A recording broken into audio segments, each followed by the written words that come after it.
Kita kembali lagi di Talks Today, masih dengan narasumber saya Kang Gangan sebagai Wakil Ketua Apindo di Kabupaten Cianjur.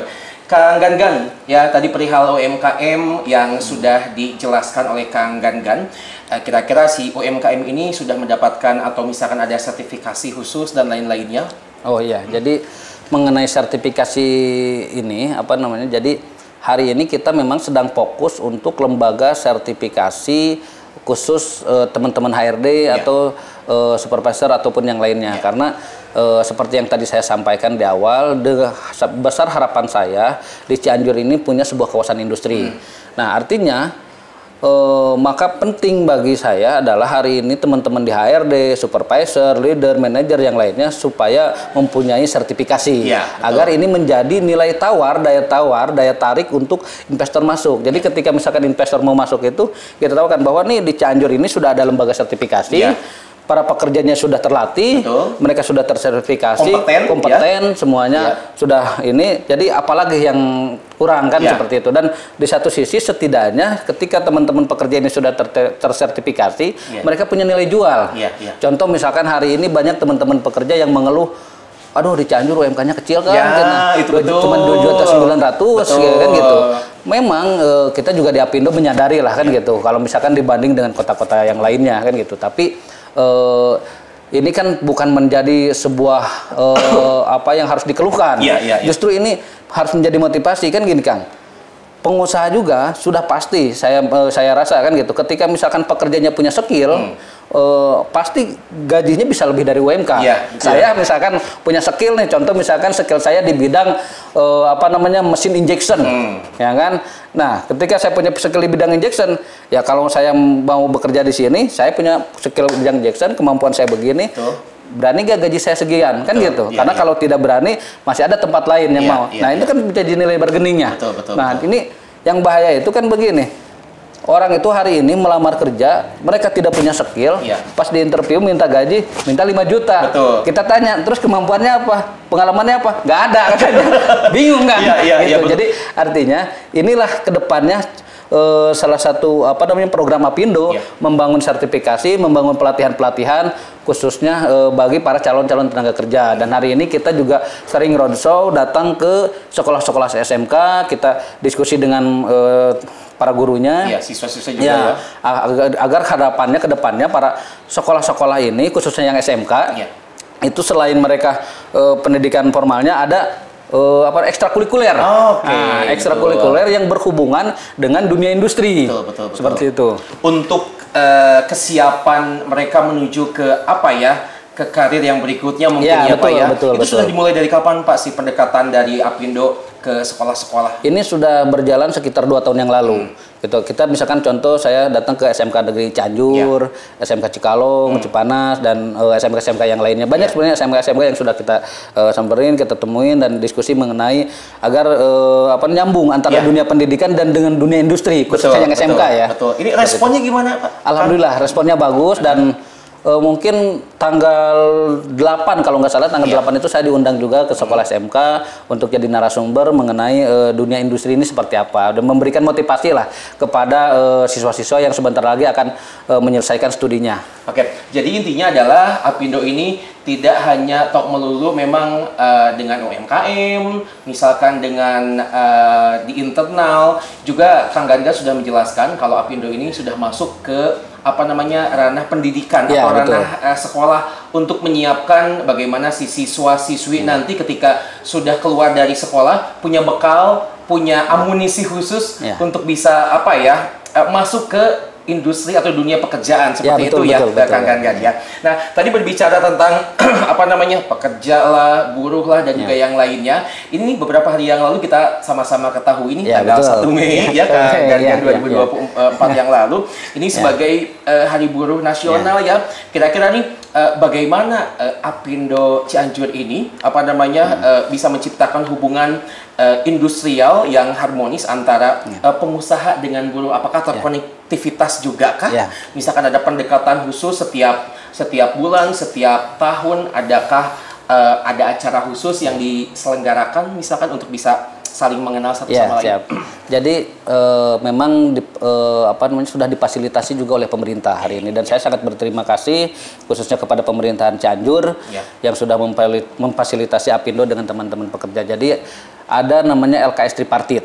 Nah, LKS Tripartit ini terdiri dari unsur pemerintah, terus unsur serikat buruh, unsur Apindo, dan unsur akademisi. Nah, di situ kita hampir setiap bulan bertemu dan berdiskusi, mendiskusikan permasalahan-permasalahan ataupun hal-hal yang lainnya yang berkaitan dengan ketenaga kerjaan.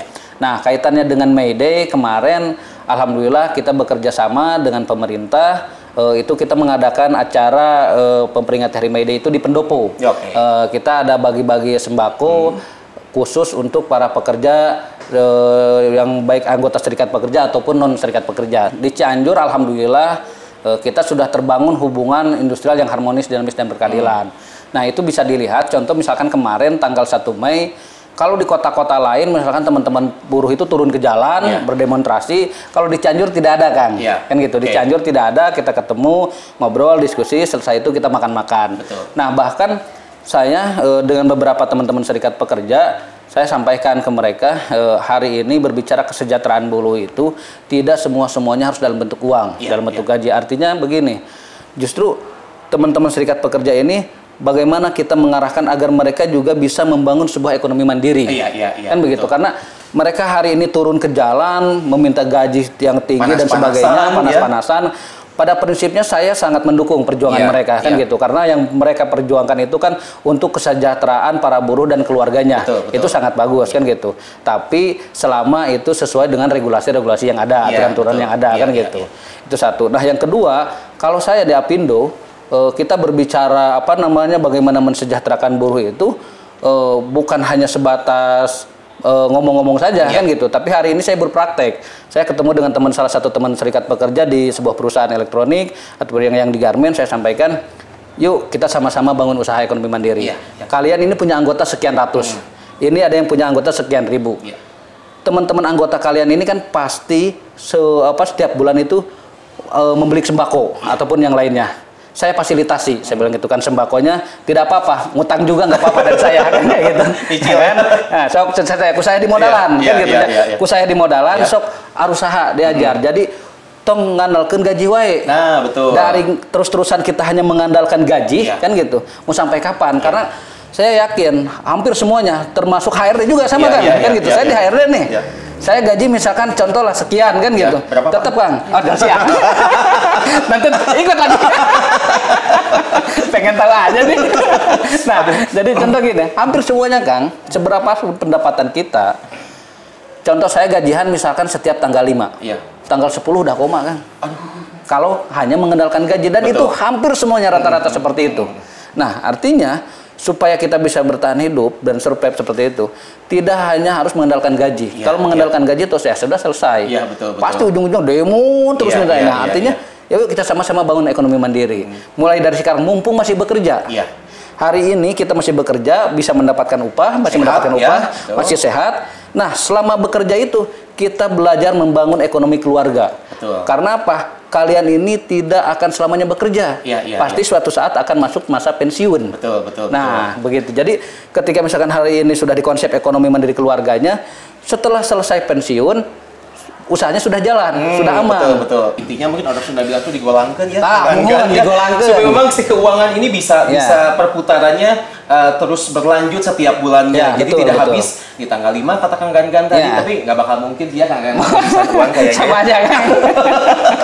Nah, perihal tadi kan konsennya Apindo, Kang Gan tentang para pekerja, para buruh dan lain-lainnya. Ini kan satu problem, satu permasalahan yang sampai detik ini juga masih jadi perbincangan, masih jadi perdebatan di antara mungkin pemerintah dengan rakyat dan juga yang lainnya tentang ini penanggulangan pengangguran. Ini masih menjadi polemik, misalnya masih menjadi sesuatu berita yang setiap tahun, setiap bulan pasti aja di media massa tuh selalu mengangkat hal-hal tentang pengangguran ini. Bagaimana tentang strategi yang dilakukan oleh Apindo perihal pengangguran khususnya yang ada di Cianjur ini?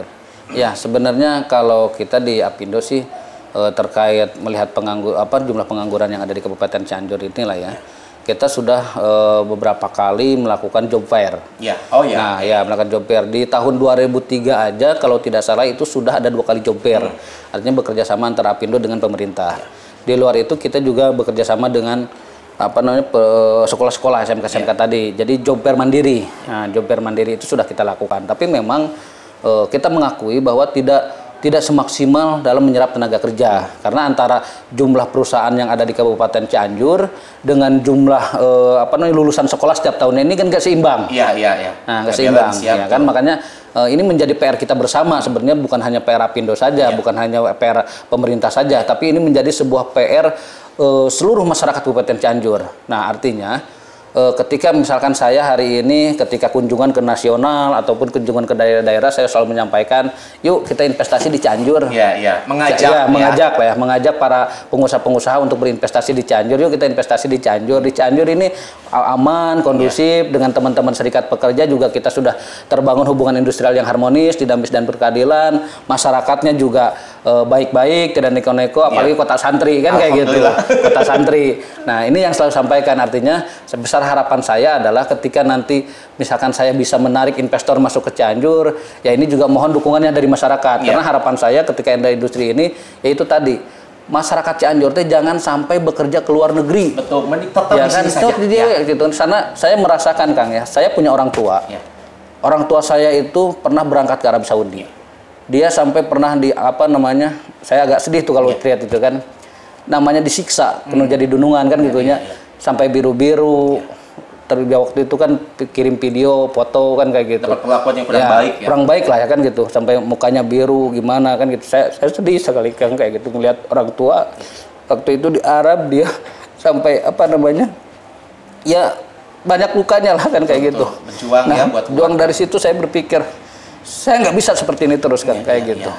Saya harus maju kan kayak gitu. Dulu saya kecil, tinggal dengan nenek yang namanya makan itu sama jotang, jonghe kan kayak gitu.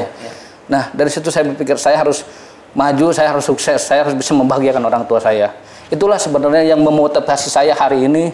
Saya berjuang hari ini, itu bukan perjuangan yang saya lakukan ini adalah bukan untuk saya pribadi, bukan untuk keluarga saya, tapi saya jangan sampai ada masyarakat Cianjur yang mengalami nasib yang sama seperti ibu saya. Serupa ya. Seperti itu. Makanya hari ini saya kenapa banyak orang, kamu ini ngaco, gimana katanya nanti Cianjur kota industri nanti begini. Bagi saya, selama itu menghadirkan manfaatnya yang besar untuk masyarakat, kenapa enggak? Kan gitu. Selama industri itu datang ke Cianjur sesuai dengan regulasi, terus perusahaannya juga mematuhi aturan-aturan yang ada, kenapa enggak? Justru dengan adanya industri ke Cianjur ini, masyarakat Cianjur itu mudah bekerja. Betul. Kegiatan ekonomi dalam satu wilayah itu bisa berjalan secara maksimal. Nah, contoh misalkan di Cikalong itu ada sebuah perusahaan. Dulu itu kita sama-sama tahu lah Cikalong kan kayak gitu. Daerah pegunungan, perbukitan seperti itu. Kegiatan ekonominya mungkin tidak seperti di Cianjur kota. Tapi saya kemarin itu pernah main ke daerah Cikalong itu yang deket penjarahan itu. Cikundul. Nah, sebelum Cikundul itu ada pabrik di sana. Itu sampai jam 12 malam, Kang. Kegiatan ekonomi itu masih berjalan. Pedagang bakso, nasi goreng ataupun yang lainnya hidup. Yang tadinya tidak punya usaha, yang cuman diem duduk, ini ada buruh nih. Kan itu. Udahlah saya jualan nasi uduk pagi-pagi itu kan. Yang rumahnya kosong, udahlah saya buat kontrakan. Hidup kegiatan ekonominya. Itulah kenapa hari ini saya sangat menginginkan sekali di Cianjur ini harus ada sebuah kawasan industri seperti itu kan. Wow, ini saya mendengar kisah inspiratif dari Kang Gan yang orang tuanya punten ya tadi sudah diceritakan mendapat perlakuan yang kurang baik ketika beliau bekerja di luar negeri. Ini menggugahkan hati Kang Gan untuk bisa lebih jauh lagi, lebih baik lagi untuk bisa menjadi seorang pengusaha, bisa menjadi orang yang bermanfaat untuk yang ada di sekitar lingkungannya seperti itu kan ya. Nah, kadang-kadang kita akan lanjut lagi nanti obrolannya, masih banyak obrolan yang akan saya tanyakan ke Kang Gan tentunya setelah jeda pariwara berikut ini.